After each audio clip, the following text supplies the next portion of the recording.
Hi student, good morning, welcome to online class. देखो बच्चों, previous class जो हुई थी उसमें हमने आपको यानी कि कर्ण के बारे में एक्सप्लेन किया था, कर्ण के बारे में समझाया था। देखो बेटा, जो मानव का कर्ण है वह एक संवेदी अंग है जिसके दो मुख्य रूप से कार्य हैं। पहला कार्य है आपका श्रवण और दूसरा कार्य है आपका शरीर का संतुलन बनाना। ठीक है बच्चों, अब आज का टॉपिक है कर्ण की संरचना। कर्ण की संरचना में तीन भाग है बेटा, बाह्य कर्ण, मध्य कर्ण, अंतःकर्ण। डायग्राम आपके सामने है। बाह्य कर्ण दो भागों में बटा हुआ है बेटा, कर्ण पल्लव और बाह्य कर्णनाल। यहां तक कल की जो क्लास थी, प्रीवियस क्लास, उसमें मैंने लिखा दिया। अब आइए कर्णनाल की बात करें। एक बार रिवाइज कर देता हूं बेटा, फिर लिखा दूंगा इसको तुरंत ही। कर्ण पल्लव की कौन का गुहा है बेटा? नलिकाकार संरचना में खुल रही है जो कि टिम्पैनिक झिल्ली तक जा रही है, इसको बाह्य कर्णनाल कहते हैं। सेरोमनस ग्रंथि होगी जो सेरोमन नामक पदार्थ का स्रावण करेगी, जो कि अंतःकर्ण की सुरक्षा करती है। बेटा मध्य कर्ण है, तीन अस्थियां हैं, मेलियस, इनकस और स्टेपिज। इसके बाद में अंतःकर्ण है। अंतःकर्ण में दो भाग होते हैं, एक कॉक्लिया होता है और दूसरा होता है यानी कि वेस्टिबुलाई यानी कि पैखाना। तो प्रीवियस क्लास में मैंने ये चीजें आपको समझा दी थी, फिर भी आपके कोई समझ में नहीं आए तो आप कमेंट्स कर सकते हैं। प्रीवियस क्लास में मैंने आपको कर्ण पल्लव, जो कि बाह्य कर्ण का पहला भाग है, जिसे कर्ण पल्लव या कर्ण पिन्ना भी कहते हैं, तो यहां तक मैंने आपको नोट्स तैयार करवाए थे। इसके बाद दूसरा लिखिए आप। पहला था बेटा कर्ण पल्लव, मैंने देखो समझा दिया था आपको, पूरे कर्ण की संरचना एक्सप्लेन कर दी है। आप वीडियो को बार बार देखकर इसको आसानी से आप समझ सकते हैं। अब हम नोट्स तैयार करवा रहे थे, तो पहला बाह्य कर्ण जो था, बाह्य कर्ण का जो पहला भाग था कर्ण पल्लव, यहां तक मैंने आपके नोट्स तैयार करवा दिए थे। अब दूसरा हेडिंग लिखिए बेटा आप, बी हेडिंग, बाह्य कर्णनाल।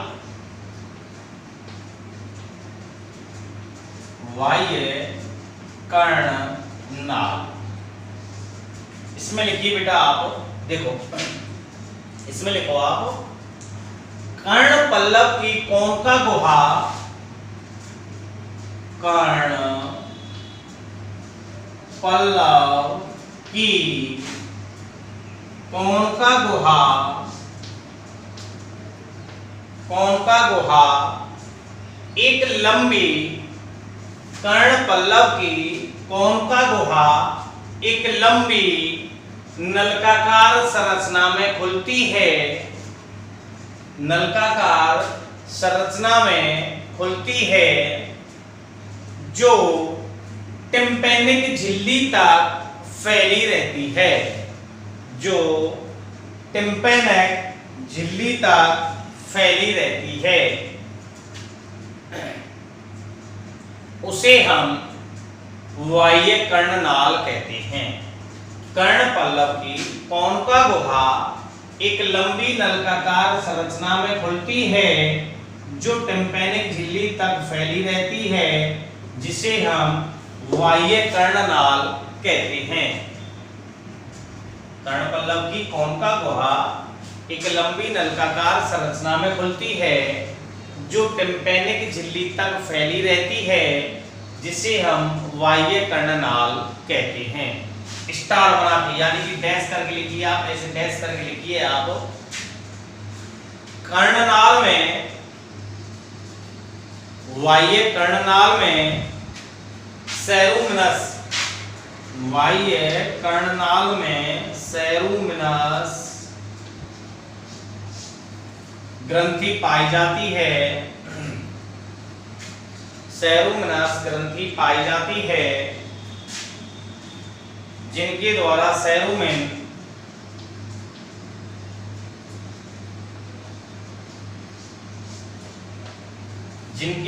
सेरुमिन का श्रावण किया जाता है, का श्रावण किया जाता है,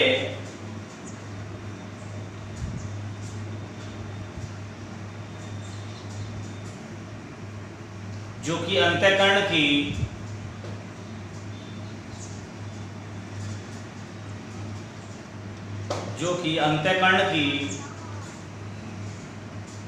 धूल, मिट्टी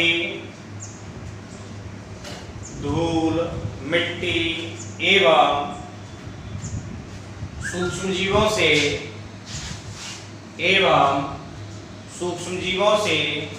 सुरक्षा करता है। सूक्ष्म जीवों से सुरक्षा करता है। सूक्ष्म जीवों से सुरक्षा करता है।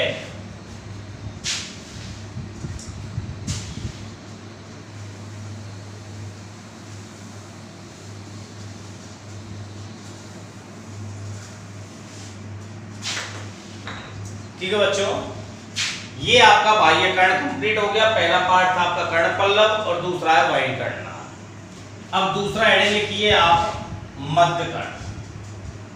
दूसरा हेडिंग लिखिए आप मध्य कर्ण। इसमें लिखिए बेटा स्तनधारियों में मध्य कर्ण, स्तनधारियों में मध्य कर्ण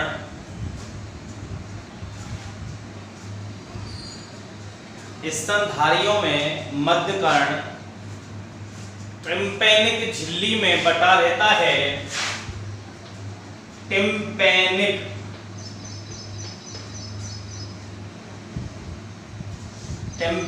झिल्ली में स्तनधारियों में मध्य कर्ण टिम्पैनिक झिल्ली में बटा रहता है। मध्य कर्ण में पाई जाने वाली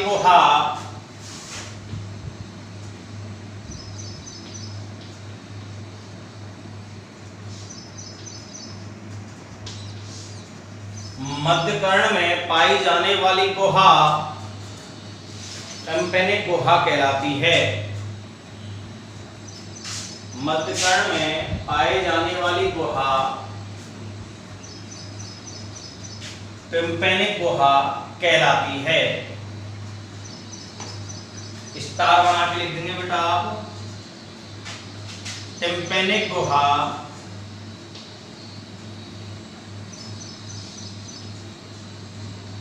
टिम्पैनिक गुहा ये वाली गुहा, ठीक है सर। टिम्पैनिक गुहा ग्रसनी से, टिम्पैनिक गुहा ग्रसनी से एक नलिका द्वारा जुड़ी रहती है। टिम्पैनिक गुहा ग्रसनी से एक नलिका के द्वारा जुड़ी रहती है, जिसे यूस्टेकियन नलिका कहते हैं। यूस्टेकियन नलिका कहते हैं। यूस्टेकियन नलिका कहते हैं। डैश करके लिख दो बेटा। यूस्टेकियन नलिका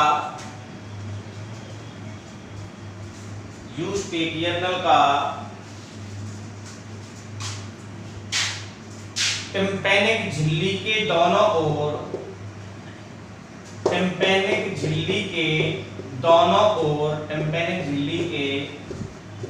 ओर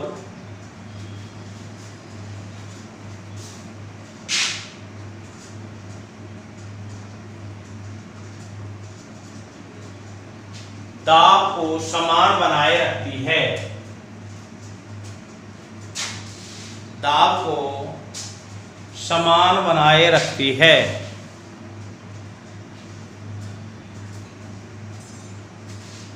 समान बनाए रखती है।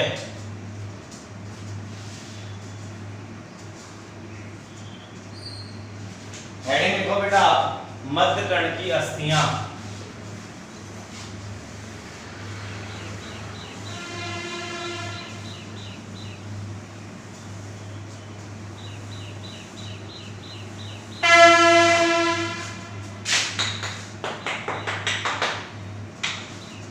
हेडिंग लिखो बेटा मध्य कर्ण की अस्थियां।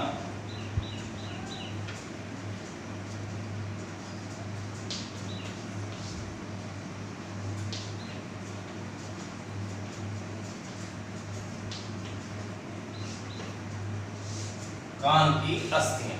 इसमें लिखिए बेटा आप स्तनधारियों की मध्यकर्ण की गुहा में स्तनधारियों के मध्यकर्ण की गुहा में स्तनधारियों के मध्यकर्ण की गुहा में 3 अस्थियां पाई जाती हैं। 3 अस्थियां पाई जाती हैं जो कि बाहर से अंदर की ओर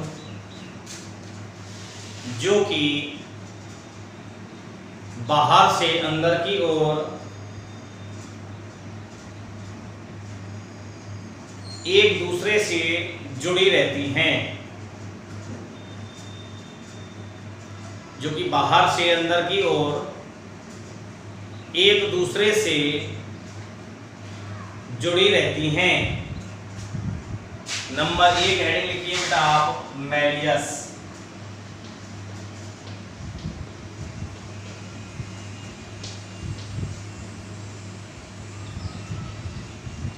मैलियस नंबर 1 अस्थि है।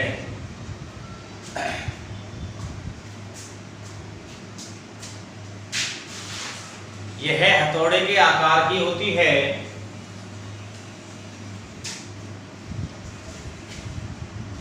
यह हथौड़े के आकार की होती है।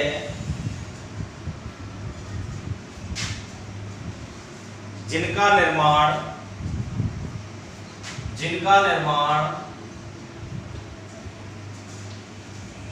और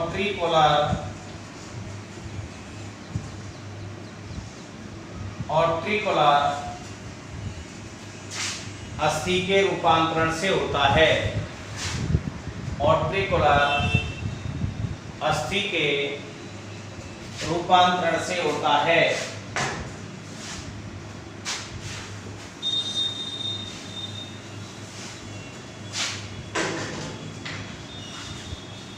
दूसरी लिखिए बेटा इनकस।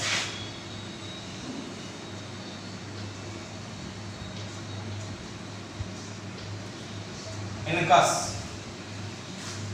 लिखिए बेटा इसमें यह है मैलियस के आगे की ओर स्थित होती है। लिखिए चलो मैं लिखा देता हूं आपको। यह मैलियस से आगे की ओर स्थित होती है।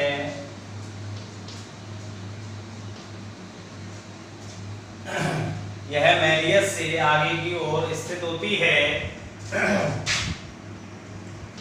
इसका निर्माण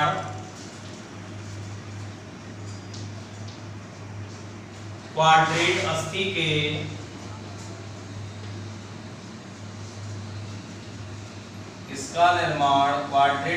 के रूपांतरण से होता है। रूपांतरण से होता है।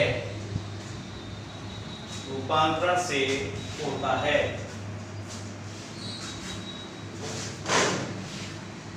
तीसरी लिखिए बेटा स्टेपीज।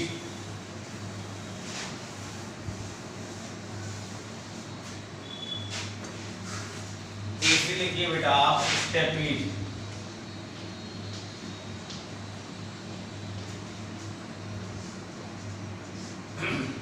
स्टेपीज यह शरीर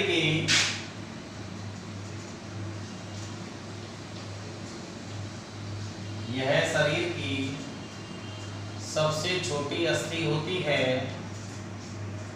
यह शरीर की सबसे छोटी अस्थि होती है।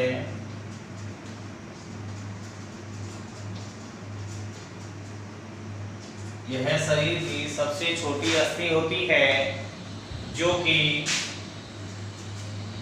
कि घोड़े की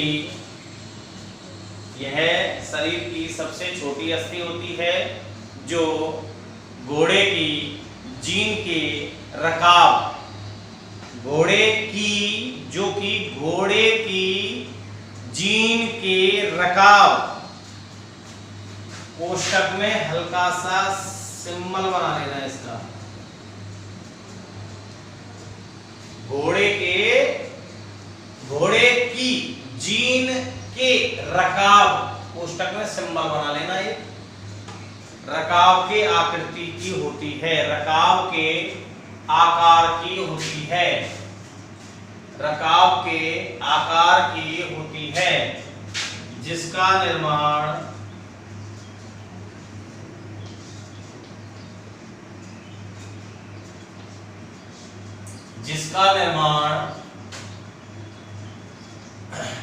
हायोमैंडिबुलर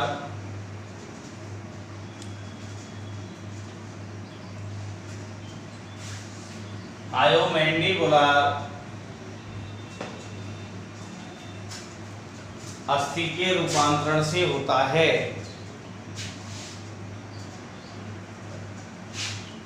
हायोमैंडिबुलर अस्थि के रूपांतरण से होता है।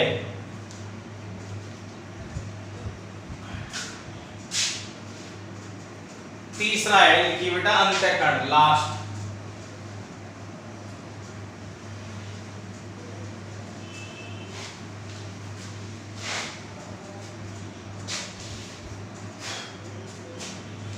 तीसरा लिखिए बेटा आप इंटरनल,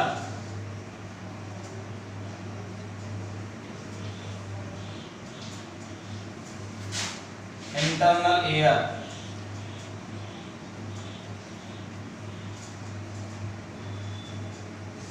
अंतःकरण। यह कण का सबसे आंतरिक एवं अंतिम भाग होता है। लिख दीजिए इसमें आप, यह कण का सबसे अंतिम एवं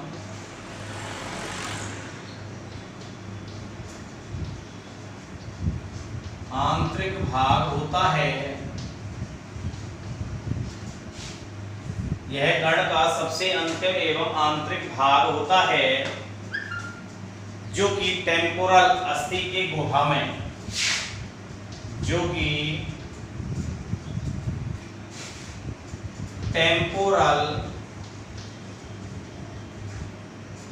टेम्पोरल अस्थि की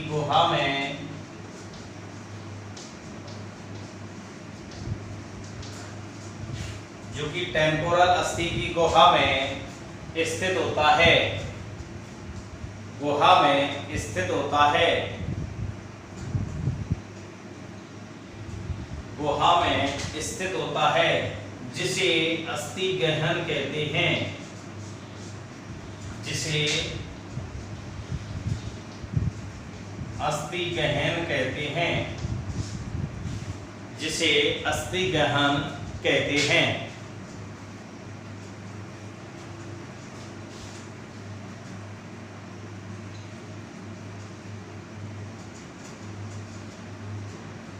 इनके दो भाग होते हैं, इनके दो भाग होते हैं। लिख लो बेटा, अंतःकरण के दो भाग होते हैं।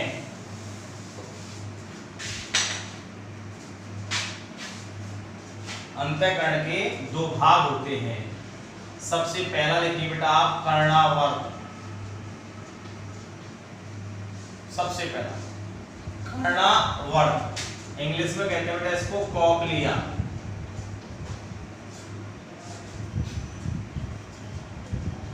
ये वाला भाग है बेटा कॉक्लिया, ये वाला भाग। एक बार लिखने से पहले एक्सप्लेन कर दूं थोड़ा सा। यह लंबी कुंडलित शंखनुमा संरचना है। कैसी बेटा? लंबी है, कुंडलित है और शंखनुमा संरचना है। इसके 2.5 कुंडलन होते हैं, 2.5 कुंडलन होते हैं। इसकी आंतरिक गुहा 3 नलिकाकार संरचनाओं में विभक्त होती है, जो झिल्लियों के द्वारा अलग रहती है। ठीक है। इसमें एंडोलिम्फ अर्थात लसका जैसा पदार्थ भरा हुआ रहता है, अर्थात लसका भरा हुआ रहता है। मध्य में स्थित जो नलका है उसमें श्रवण क्रिया से संबंधित अंग पाए जाते हैं, जिसे हम ऑर्गन ऑफ कॉर्टियाई कहते हैं, जिनके एक सिरे पर संवेदी रोम पाए जाते हैं। लिख लीजिए आप इसको। यह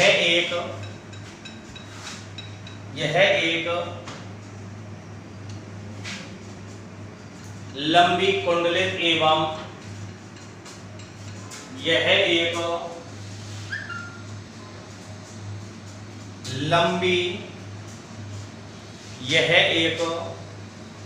लंबी कुंडलित एवं शंखनुमा संरचना होती है। यह एक लंबी कुंडलित शंखनुमा संरचना होती है। इसके कुल 2.5 कुंडलन पाए जाते हैं। इसके कुल 2.5 कुंडलन पाए जाते हैं। इसके कुल 2.5 कुंडलन पाए जाते हैं।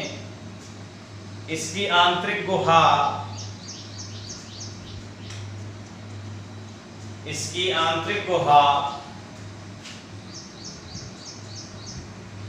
3 नलिकाओं में बटी होती है। इसकी आंतरिक गुहा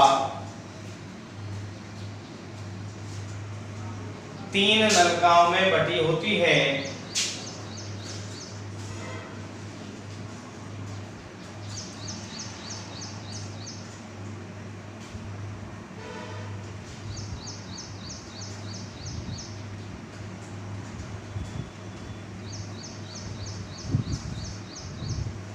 जो कि झिल्लियों के द्वारा पृथक रहती हैं।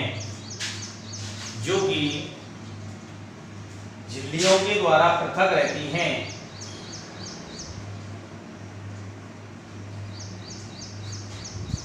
इन नलिकाओं के आंतरिक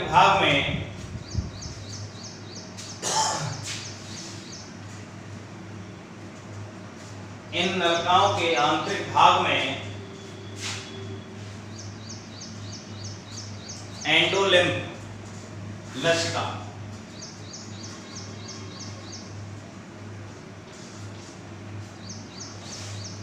नामक तरल पदार्थ भरा रहता है।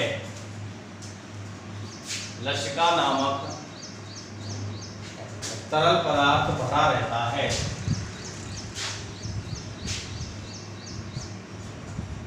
नेक्स्ट लाइन से लिखेंगे बेटा आप, इसमें डैश करके लिखिए। नेक्स्ट लाइन से लिखेंगे डैश करके। मध्य भाग में स्थित नलिका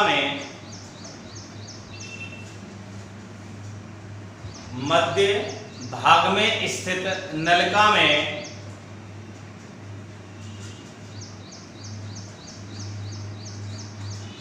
श्रवण क्रिया से संबंधित अंग पाए जाते हैं। मध्य भाग में स्थित नलिका में श्रवण क्रिया से संबंधित अंग पाए जाते हैं, जिन्हें ऑर्गन ऑफ कॉर्टियाई कहते हैं। जिन्हें ऑर्गन ऑफ कॉर्टियाई अर्थात कॉर्टिरोम अंग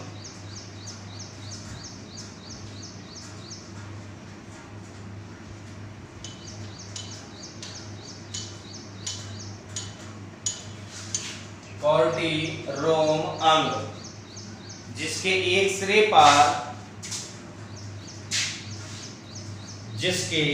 सिरे पर संवेदी रोम पाए जाते हैं। जिसके एक सिरे पर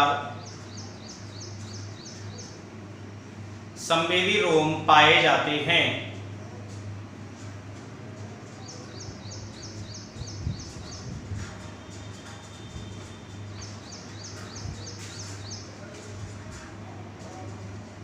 संवेदी रोम पाए जाते। दूसरा भाग लिखिए बेटा आप, वेस्टिबुलाई।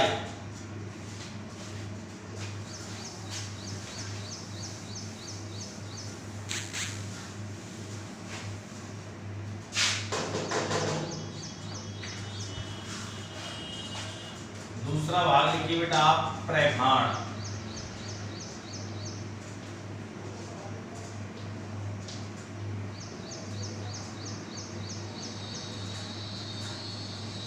वेस्टिबुलर।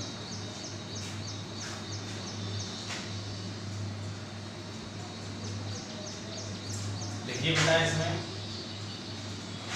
यह शरीर का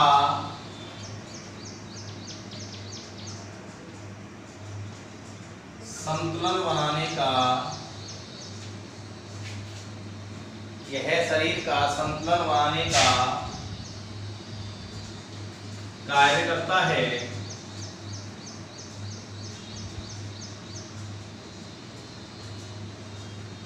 कार्य करता है जिसमें 3 अर्धवृत्ताकार नलिकाएं पाई जाती हैं, जिसमें 3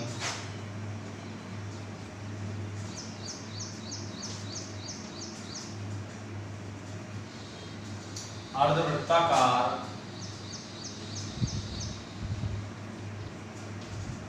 नलिकाएं पाई जाती हैं।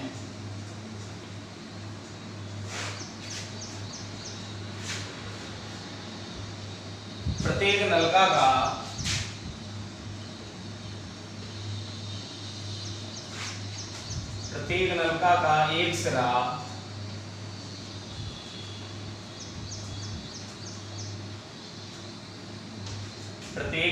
का एक सिरा चौड़ा होकर एम्पुला का निर्माण करता है।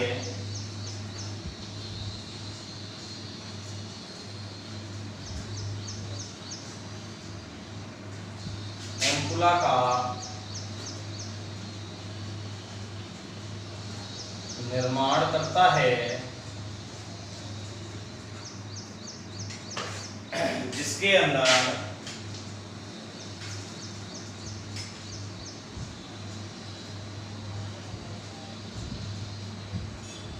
संवेदी सेल्स पाई जाती हैं। संवेदी सेल्स पाई जाती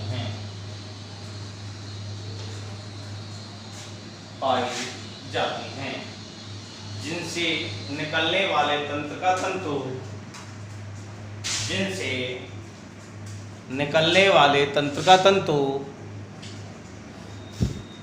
जिनसे निकलने वाले तंत्र का तंतु आपस में मिलकर, जिनसे निकलने वाले तंत्र का तंतु आपस में मिलकर श्रवण तंत्रिका का निर्माण करते हैं। श्रवण तंत्रिका का निर्माण करते हैं।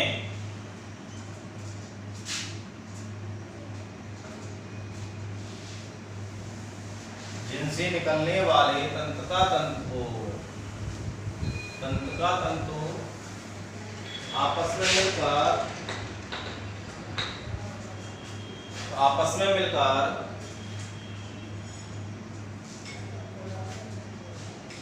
श्रवण तंत्रिका का निर्माण करते हैं। एक लाइन आप लिख लीजिए बेटा इसमें, आप इसमें डैश करके एक लाइन लिख लीजिए आप, कॉक्लिया और प्रेघाण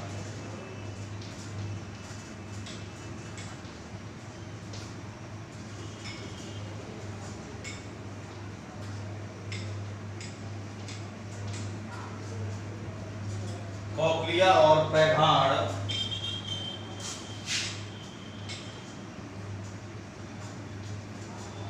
मिलकर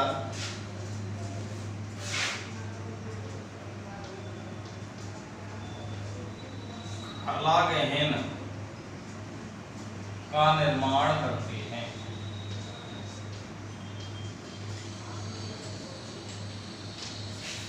कॉक्लिया और प्रेघाण मिलकर कॉलागेन का निर्माण करते हैं।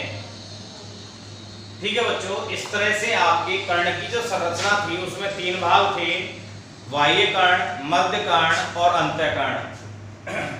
अंतःकर्ण में कॉक्लिया और प्रेघाण थे, मध्य कर्ण में 3 अस्थियां हैं जो कान की मुख्य अस्थियां मानी जाती हैं। स्टेपली सबसे छोटी अस्थि होती है, मैलियस हथौड़े के आकार की होती है और इनकस मैलियस के आगे की ओर स्थित होती है। बाह्य कर्ण में 2 भाग थे बेटा, एक था कर्ण पल्लव और एक बाह्य कर्ण था।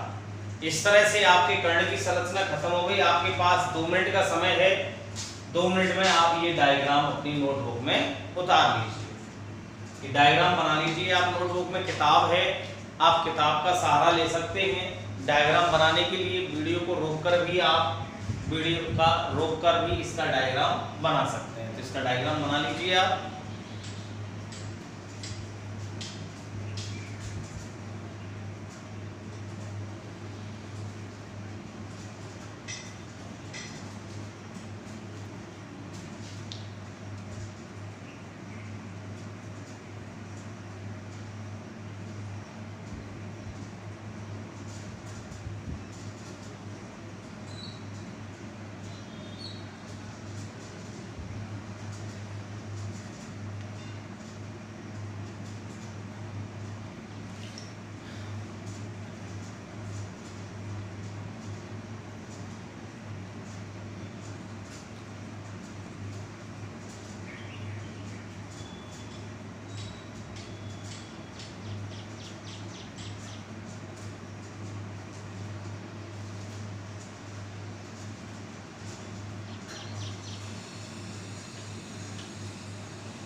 इसके बाद जो टॉपिक है बेटा आपका वो है कॉक्लिया की आंतरिक संरचना।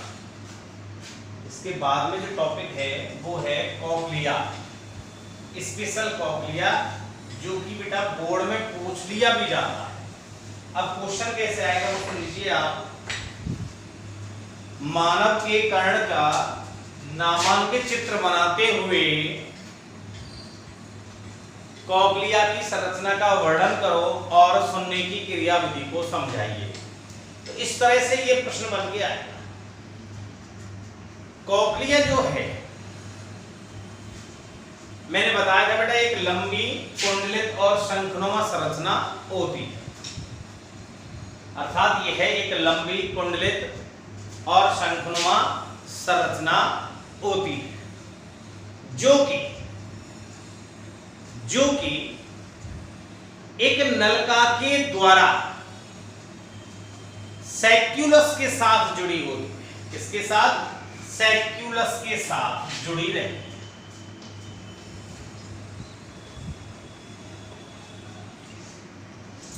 कॉक्लिया की संरचना की बात कर रहे हैं बेटा हम।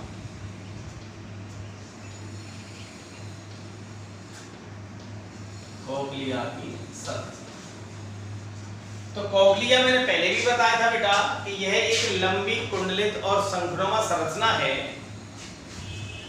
जो एक नलिका के समान संरचना द्वारा सैक्यूलस के साथ जुड़ी हुई रहती है, जिसे डक्टस रियूनियंस कहते हैं। क्या कहते हैं? रियूनियंस।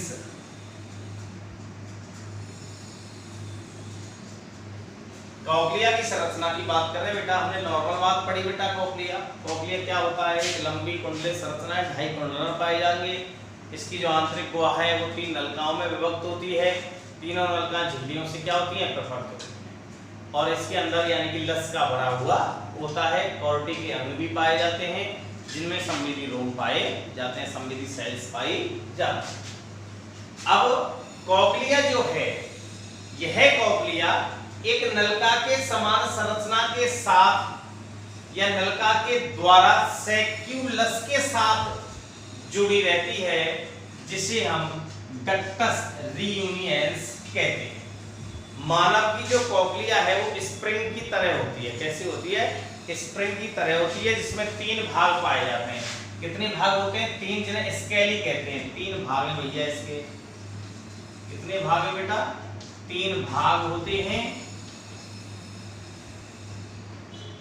जिन्हें स्केली कहते हैं। क्या कहते हैं बेटा? स्केली। ध्यान रखना आप, जिन्हें स्केली कहते हैं। 3 भागों के नाम लिख रहा हूं बेटा मैं। सबसे पहले स्केला वेस्टिबुलाई,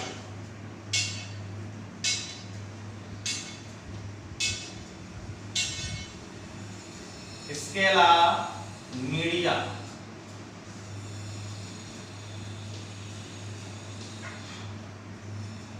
तीसरा है स्केला टिम्पेनाई। कॉग्लिया की संरचना की बात कर रहे हैं हम। पहला भाग है बेटा इसका स्केला वेस्टिबुलाई, दूसरा भाग है स्केला मीडिया और तीसरा है स्केला टिम्पेनाई। देखो बेटा कॉग्लिया की संरचना, आंतरिक संरचना की बात कर रहे हैं हम। इसका डायग्राम भी आएगा आपके सामने।